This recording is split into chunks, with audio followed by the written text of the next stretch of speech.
It's lights out, ladies and gentlemen, and get those engines running. Welcome on board this week's show.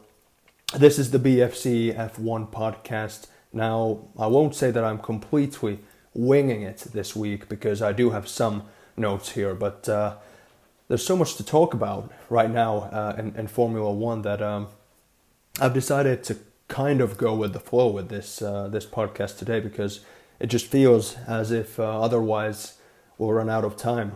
There's only that much time, and there's so many subjects in terms of your newest F1 news. Interesting stuff to talk about, guys. We had the Turkish Grand Prix last weekend, which was definitely quite the show. Both the qualifying and the race were full of action. Also, the Drivers' World Title, or the Drivers' World Championship, was officially decided. So it's now confirmed that Lewis Hamilton is our 2020 F1 World Champion. We'll be talking about Hamilton, of course, at least shortly, but with the title decided now, I would like to turn the attention to our runner-up, obviously Valtteri Bottas. So we'll have a deep look at Bottas' season. What could Valtteri Bottas have done differently this season? Where did it all go wrong for him, or did it all go wrong for him? All these subjects and lots more today. What a pleasure and what an honor it is to talk about F1 to you guys once again. Before we begin, I'd also like to say a special thank you to my friend Matti Riitakorpi, who was our guest in the previous show. It was great fun doing another show with Matti. Obviously, it was the second time he was on. We did the show in Finnish, so any Finnish speakers out there, don't forget to check out the previous episode as well. Now, guys, the subjects for today's episode are as follows, more or less in chronological order. We'll begin with the results and main events of the Turkish Grand Prix. And I've decided this time that I'll actually skip the top three performers and top three worst performers of the race, as it was such a crazy race, difficult to name them. And instead of that, as I already kind of started earlier, we'll be talking about Valtteri Bottas, the championship rival and teammate of Lewis Hamilton. Where did it go wrong for Bottas in terms of the title challenge, and what could he have done differently perhaps? Also, we'll take some inspiration from talking about Bottas. We'll take some inspiration from the drivers who have been there and done it. In other words, we will have a look at the drivers who have beaten Lewis Hamilton as Hamilton's teammates earlier, which are Jenson Button and Nico Rosberg. Obviously, Rosberg won the World Championship when he did that, but we'll be having a look at these two drivers who have successfully done it against Lewis Hamilton driving the same car. I thought it would be a good idea to take them into the conversation as well. Let's get started with the results. So here are the official race results for the 2020 Turkish Grand Prix. So it was Lewis Hamilton who took the checkered flag to win the Turkish Grand Prix. Also, Lewis Hamilton, through this victory, basically he confirmed his seventh World Championship title. Now that is, of course, remarkable, but because that puts him equal with Michael Schumacher in terms of number of Drivers' World Championship titles won. So it's now Hamilton and Schumacher both with 7 World Championships. The Mercedes driver Lewis Hamilton has done all of these championships. He has won with a Mercedes-powered car. So the first championship, 2008, He was driving the McLaren Mercedes, and then the 6 following championships, obviously, with the current team he is in, which is Mercedes-AMG Petronas F1 team. And now second in the race, Sergio Checo Perez for Racing Point. What an awesome race by him. He started third in this race on the grid behind Lance Stroll and Max Verstappen. Drove a fantastic race. Did lose pace towards the end, was struggling with the 2 Ferraris during those last laps, which we'll get to in a minute, but then managed to hold second, and an awesome 18 points to him and another podium as well.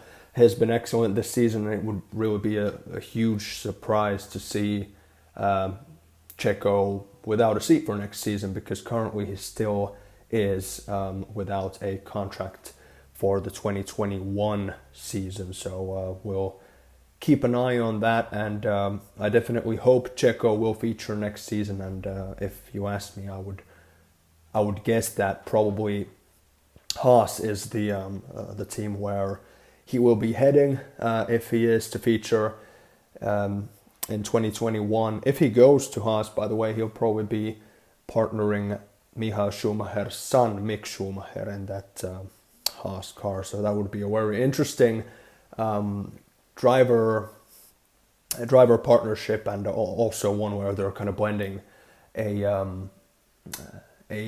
new debuting talent with experience.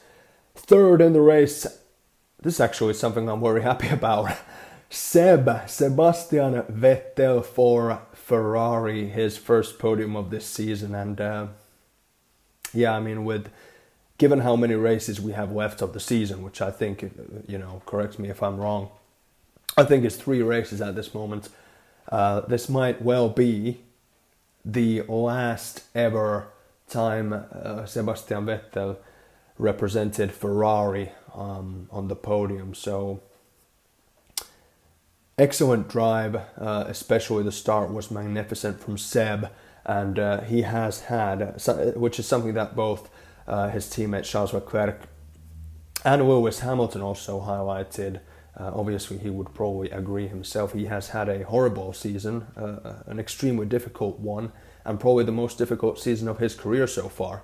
So for Vettel to now, after all that adversity and criticism, which has been perfectly due many times, for him to finally be up there and be sharing this special moment with Lewis Hamilton, who is his long-time friend in the paddock and also somebody he has been racing against during these title challenges. That was something pretty cool to see. Fourth was Charles Leclerc for the Ferrari, his teammate, and it was kind of a two-way thing here, because on the other hand, you're happy for Vettel that he got that podium, his first of the season, but in the meantime, of course, Charles Leclerc was, I think he fell from second. I think he was actually second when he made that mistake on the last lap. So he made a mistake on the last lap in pretty much the penultimate corners, that combination of corners towards the end of the lap. And I think he lost, he might have been third, but I think he was actually second. So he lost 2 positions in just a couple of corners. Of course, that's something that is extremely frustrating as a driver, and the people who watched the race obviously know that he was pretty pissed off in the team radio afterwards. But he did highlight the fact that he's happy for Seb, and even if I like Leclerc a lot, I think I'm sorry that it had to happen this way through him making a mistake. But if there was one race where that had to happen, then I'm happy that it happened now when his teammate was behind him, because it's an unfortunate mistake for him, one that frustrates him a lot. But at the same time, I was happy to see Seb up there, because he is an excellent driver. He is an underestimated driver. He is a 4-time world champion who has represented Ferrari, I think, in a very honorable way during the time that he's been there, and now that relationship is coming to an end, and it's been very bumpy this season. It's almost, as a spectator, you get that feeling that he's fell out with the team, and it's very sad to see, because what I understand is that Vettel has enjoyed his time in Ferrari most of the time very well.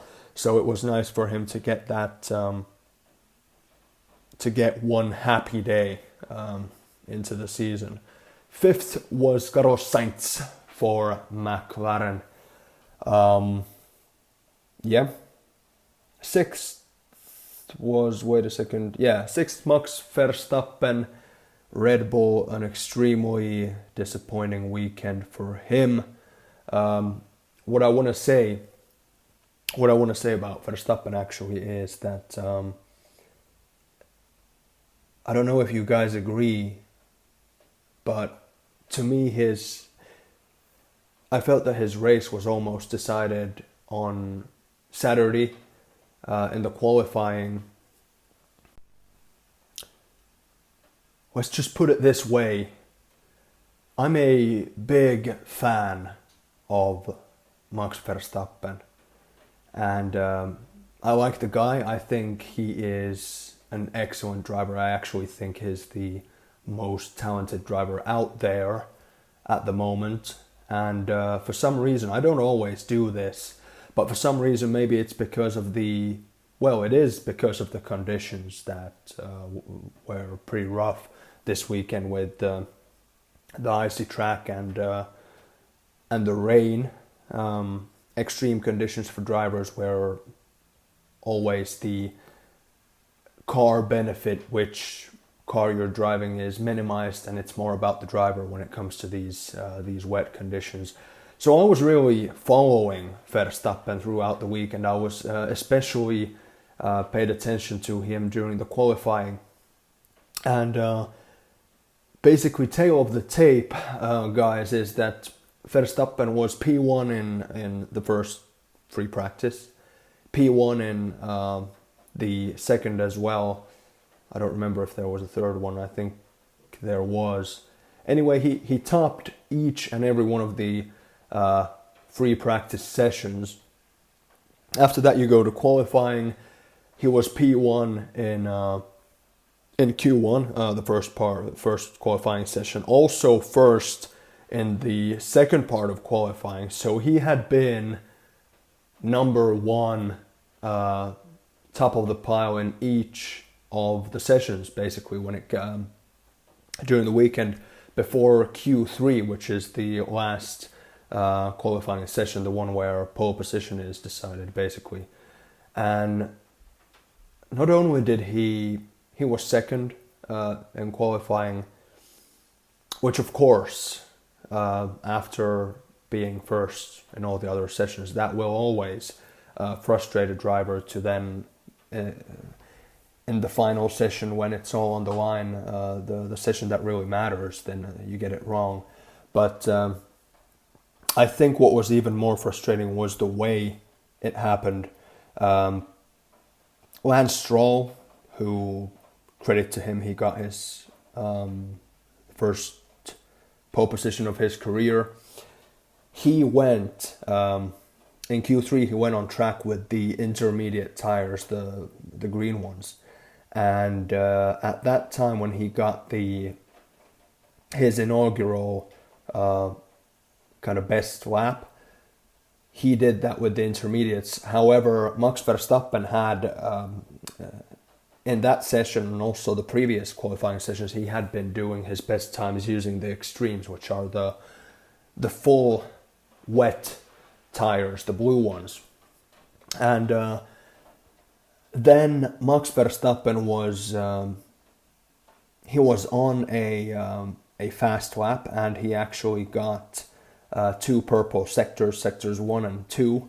So he was on his way to basically clock the best time of that session and be close to pole position. However, his lap was cancelled out because he before he finished the lap after doing those 2 purple sectors, he's still on the blue tires. Red Bull actually they boxed him, so they asked him to come into the pits because they believed that the intermediate was going to be faster, and they were concerned about whether, you know, if you stay on the track with the wet tires, do you really have time to drive one kind of cooler lap, come into the pits and then go again, because the session was coming to an end. So they had to make a call, and they made a call to bring him in during his fast lap. So he never got to finish that one. He came into the pits instead of driving through the main straight. Then they put him on the intermediates. He went back, got stuck in traffic behind Kimi Räikkönen, and then when he finally managed to make the drive that fast lap, which gave him second, it wasn't fast enough, and it basically wasn't as fast as the one that he was doing with the wets. So because of a team decision, which of course I guess he could have protested, but in the moment you don't, because of a team decision, he was put on the wrong tire. Regardless, even if that was the better tire for the Racing Point cars, I mean, cars from different teams are different. So on the Red Bull on the day, the full out wet tire worked better, and they should have just kept him on that and let him fire out those hot laps. And that's the whole combination of being the best in all other sessions except the last one, and also it being a kind of team mistake that cost him pole. It's rough. And actually I saw a picture after qualifying. I think it was on Twitter, where Verstappen was being basically comforted by one of his race engineers after the qualifying session, and he looked really pissed off. He was like basically just sitting on the ground and all alone there thinking about stuff. And I spoke about this with a friend of mine. I said, you know, that kind of body language is something that you maybe see in a race when a driver has a shocking race, or you see in a race when somebody has a DNF, maybe the engine fails and it's not their fault, extremely bad luck. But what I told my friend was, I've never seen somebody as broken after a qualifying session as what I saw with Max Verstappen last Saturday. I've never seen a driver as broken after a qualifying session as Verstappen was. So for me, somehow the interest of following him in the race began to grow even bigger, you know, after that, because I was thinking, he looks so underwhelmed by that qualifying that it's interesting to see is one night of sleep, one day in between, is that enough for him to recover, not physically but mentally? He's been really disappointed, unlucky you could say, and pissed off about what happened on Saturday. How does he come back from that? And of course he will come back full of adrenaline and even, you could say, fury on Sunday, but will it go overboard? Will he be too pumped up for that race on Sunday? And I just feel, without going into too much detail on Max Verstappen's race, what happened on which lap, and all that stuff, I think for the first time I saw a race on Sunday where his head lost him the race. He was still too bothered by what happened in qualifying, and he just didn't get it together. And I don't think it had anything to do. I mean, he is the best, or at least in the top 2 best wet condition drivers out there. So it's nothing to do with the conditions. I don't think it has anything to do with race pace, physical conditioning, tire management. Verstappen is one of the best on the grid in all of those areas. It was just his head. He lost his head after Saturday, and I don't think he quite came back after that. And that is something, he's a young guy, that's something many times I've been giving Verstappen lots of credit. I've been placing him in my top 3 performers of many races, and he's had an amazing season. But at the same time, I think you have to give criticism to drivers when there's reason to, and this is one of the things where he just has to get better, and I'm sure with even more experience and age that will happen. But yeah, this was one of those races where a young, talented driver was just pissed off about something that happened on Saturday, and never really got to press that reset button. So that's what happened, I think.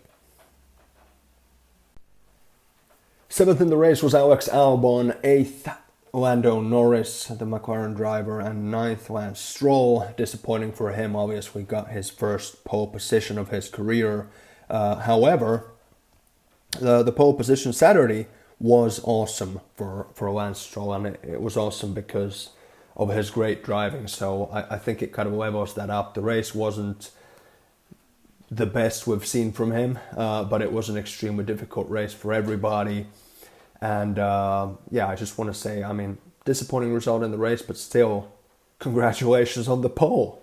I think it's the second time a Racing Point car is on pole ever, and the first time was with Nico Hülkenberg when the name of the team was Force India. So get in, get in, Lance Stroll. That was awesome. Yeah, disappointing he was on with P9 in the race. 10th with 1 point, Daniel Ricciardo for Renault. Yeah. Then the non-point finishers who finished the race were as follows. 11th, Esteban Ocon, Renault. 12th, Daniel Kvyat, Alpha Tauri. 13th, Pierre Gasly, Alpha Tauri as well. 14th, Valtteri Bottas, the Finn, driving for Mercedes.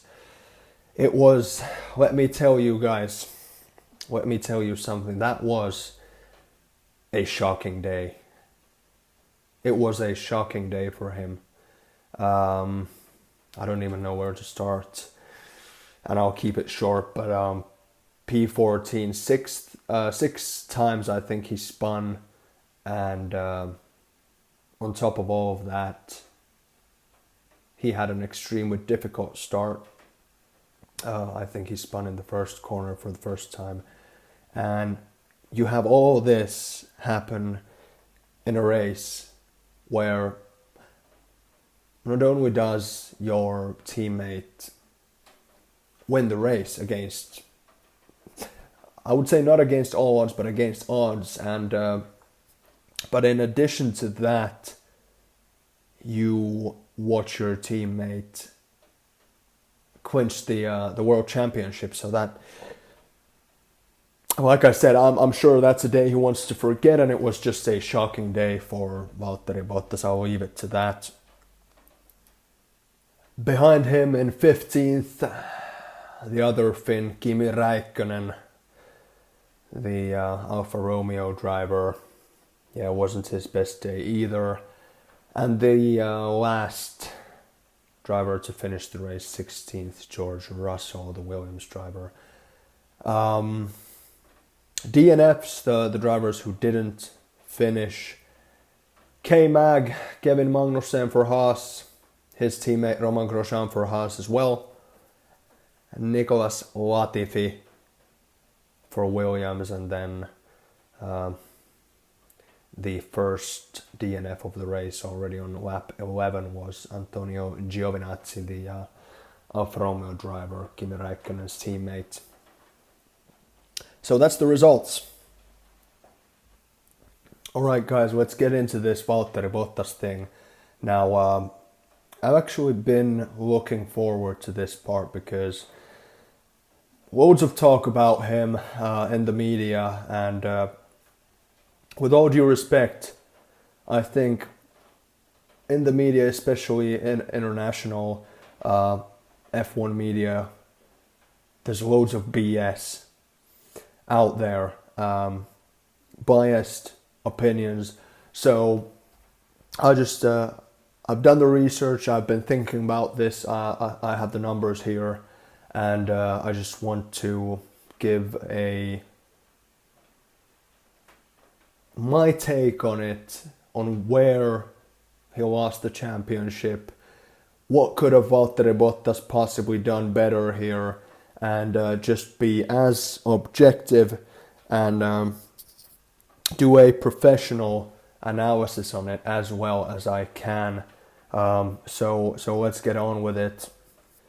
But before we do that, before we go into the reasons behind why we are witnessing another Hamilton championship, why Valtteri Bottas wasn't quite there or wasn't even close to the championship this season, I just want to say this first. Congratulations, Lewis Hamilton, on your 7th world title. That is an incredible achievement, and that is an achievement that I'm sure Niki Lauda, if he was around, the past legend, he would definitely take his hat off to that, as he used to do, as a sign of respect. So yeah, what an amazing achievement that is. Up there, 7 world titles with both legends, Schumacher and Hamilton, and a very big congratulations to Lewis Hamilton. That's fair and square, well deserved, and he was the better driver this season. Now, let's talk about Valtteri Bottas individually, because we've been talking about Hamilton so much, of course for a good reason, but we've been doing it enough to not talk about Lewis Hamilton in this episode particularly now. So let's focus on Valtteri Bottas.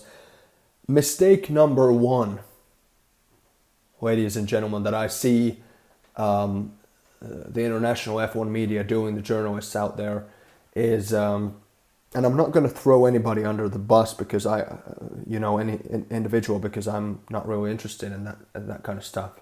But what you see so often is Valtteri Bottas criticized based on how he compares with Lewis Hamilton.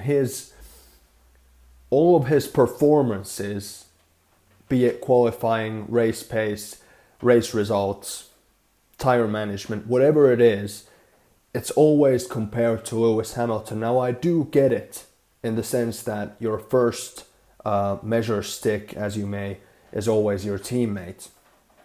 That's for sure. It goes without saying, and that's fair. But now what I mean by this is that there's other measures as well, because Lewis Hamilton is the better of the 2 Mercedes drivers for sure, but he is also one of the best on the grid. If you take the entire grid, all 20 drivers into account, he's one of the best.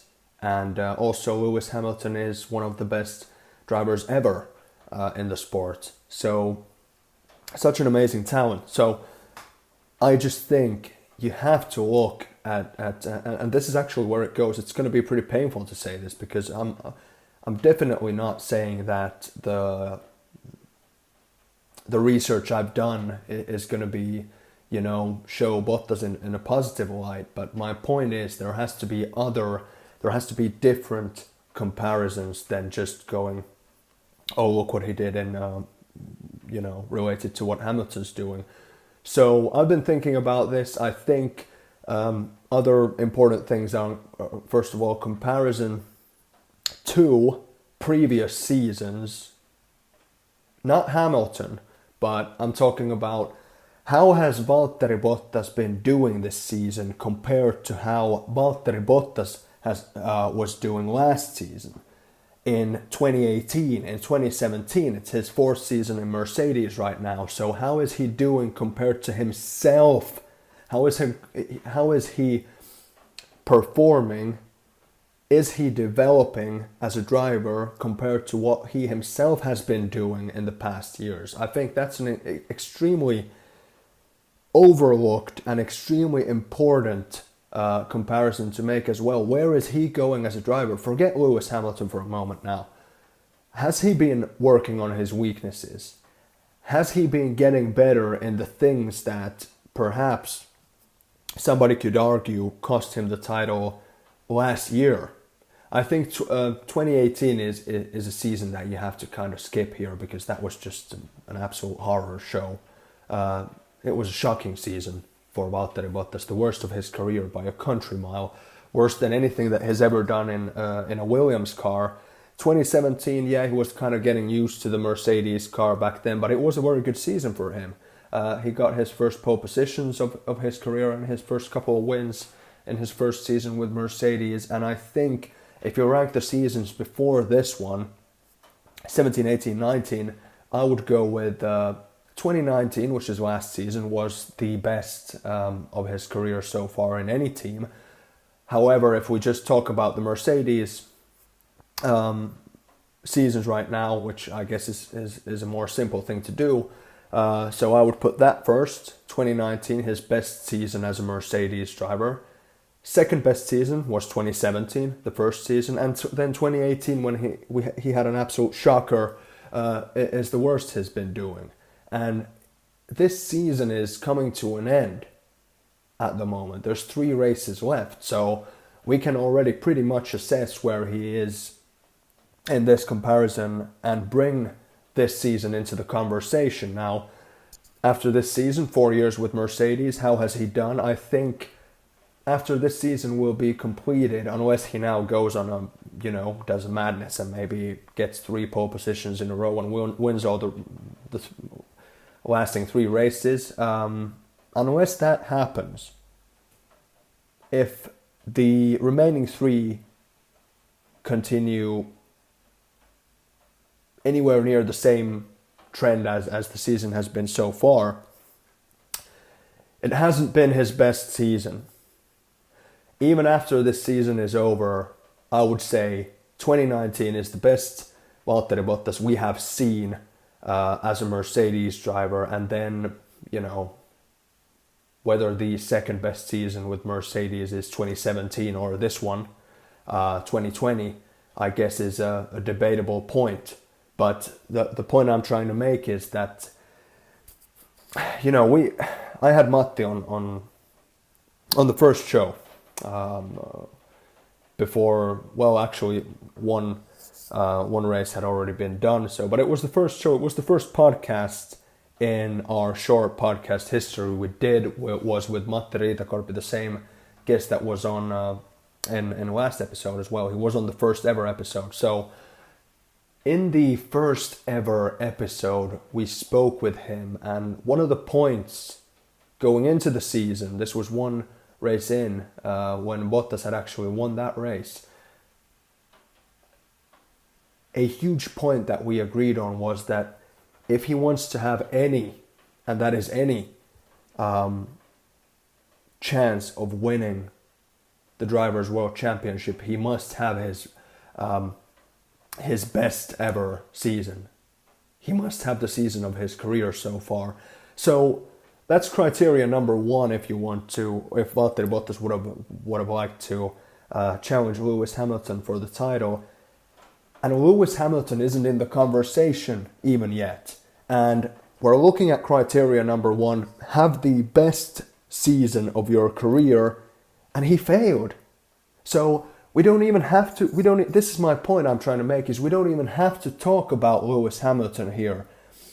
The number 1 thing Valtteri Bottas wanted to do, if he wanted to have any chance of winning the world champion this season, was to have the season of his career. He failed. That's it. There's no need really to even go further from that into the other criteria because it's done. It was always necessary. He was always going to need the season of his lifetime if he wanted to beat Hamilton or be there or thereabouts. He failed. And as I said, I think it's fair for somebody to make the point that it's not even his second best season this season that he's having with Mercedes. It might be his third best. So that is the first place where it went wrong, and I'm happy that I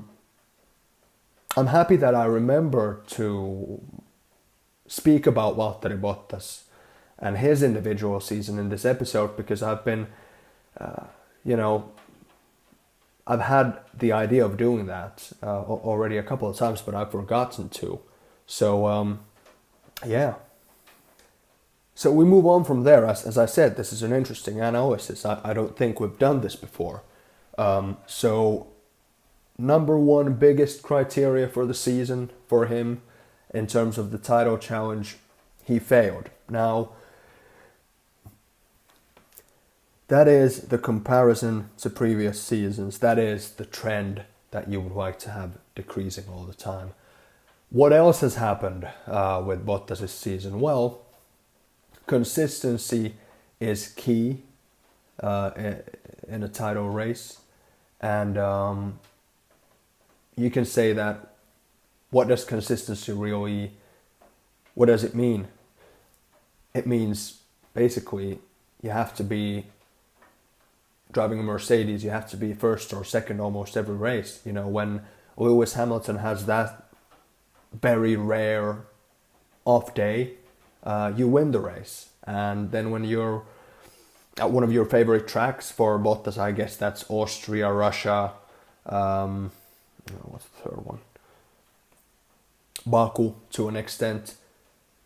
In those places, you go and win the race. And then whenever Hamilton has an off day, you go and win the race. And whenever Hamilton wins, you're second. That is like the Nico Rosberg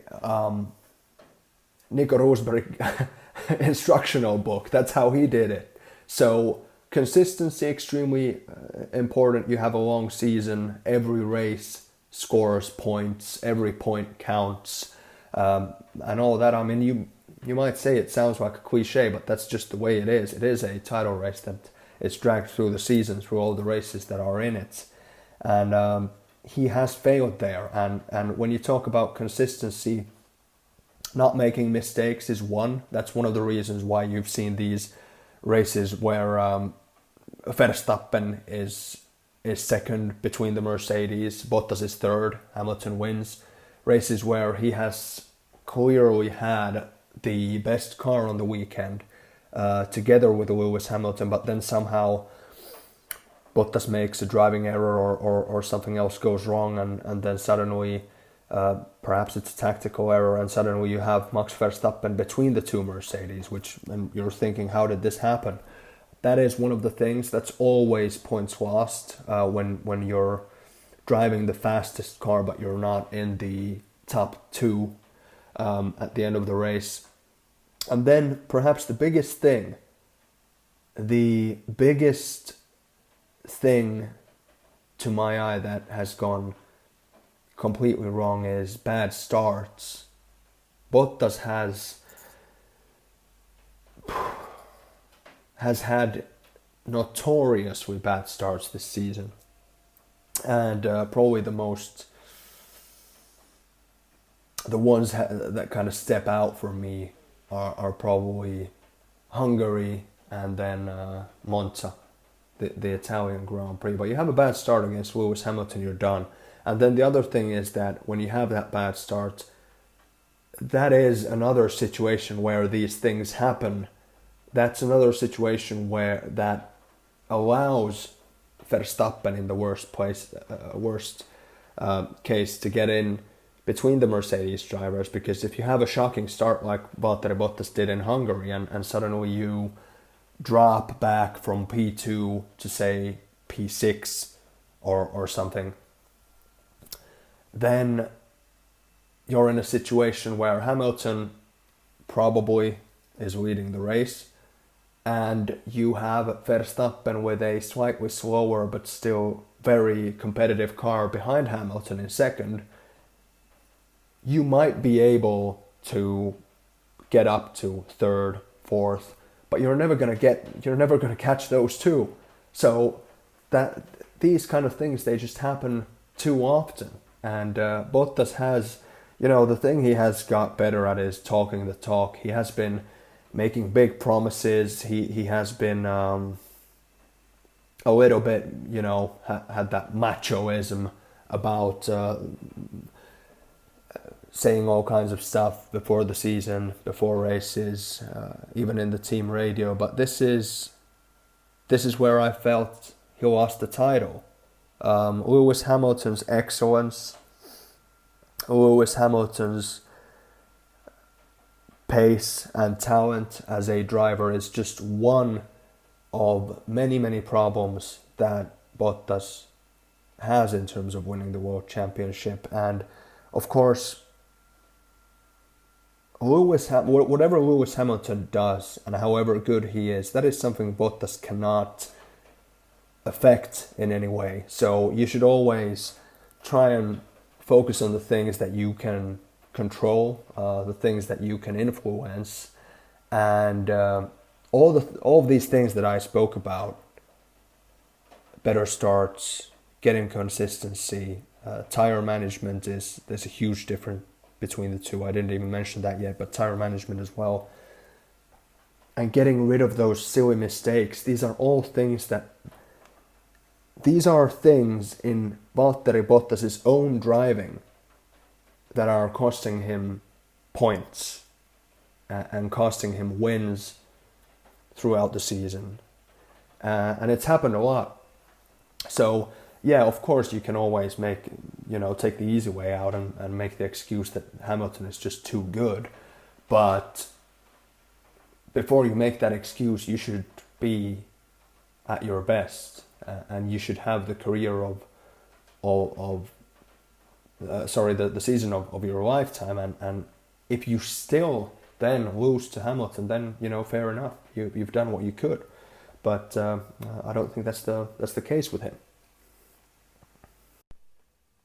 We are running out of time, guys, for this week's show now. The other part of how to challenge Lewis Hamilton for the championship, which I spoke about briefly in the beginning of the show, having a look at the few people who have done it successfully, at least in some seasons, which are Jenson Button in his McLaren days as Lewis Hamilton's teammate, and as well Nico Rosberg obviously with Mercedes winning the World Championship in 2016. We're going to have to do that next week.